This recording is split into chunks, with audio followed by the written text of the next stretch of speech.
Assalamualaikum dan salam sejahtera kepada semua.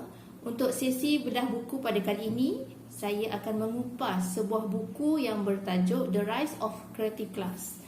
Buku ini adalah tulisan daripada Richard Florida yang merupakan seorang profesor di sebuah universiti di Toronto, dan beliau adalah seorang ahli teori kajian bandar yang memfokuskan kajian beliau dalam teori sosial dan ekonomi. Buku ini mengandungi 513 halaman yang merangkumi perbincangan 4 skop penting, iaitu dari segi creative age, lifestyle di tempat kerja dan juga community of creative. Dalam bahagian pertama, Richard telah membincangkan tentang zaman kreatif yang merentasi organisasi, jantina, umur dan bangsa.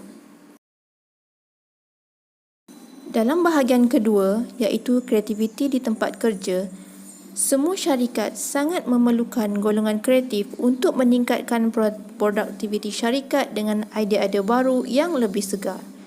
Kita akan dapat lihat juga cabaran yang bakal dihadapi oleh golongan kreatif untuk menjalankan idea-idea kreatif mereka.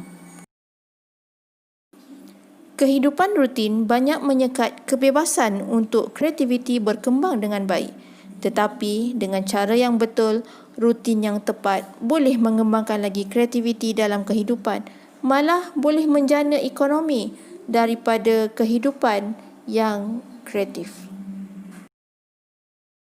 Seterusnya, membina komuniti kreatif memerlukan modal insan yang padu untuk menerajui ekonomi dan sosial komuniti. Dan terdapat beberapa contoh komuniti yang menggalakkan kreativiti berkembang, lantas ekonomi kawasan tersebut meningkat berlipat kali ganda. 3T akan menerangkan lebih detail mengapa sesetengah kawasan berjaya, kemudian ada sesetengah kawasan gagal untuk meningkatkan ekonomi melalui komuniti kreatif. Kesimpulannya, golongan kreatif kelas adalah golongan yang menyumbang kepada ekonomi, dan satu-satunya cara adalah menjadi pemimpin abad ke-21.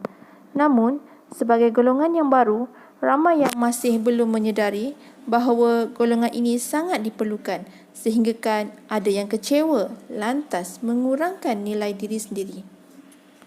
Berdasarkan buku ini, kita dapat lihat betapa pentingnya kreatif kelas ini perlu kita ketengahkan atau perlu kita kembangkan supaya ia dapat membantu dari segi ekonomi dan segi sosial. Jadi bermulanya daripada diri sendiri, kita perlu sama-sama berganding bahu untuk meningkatkan potensi diri dan menjadi seorang yang kreatif, dan seterusnya membentuk sebuah ekonomi kreatif dan akan memberi kebaikan dari segi ekonomi dan sosial.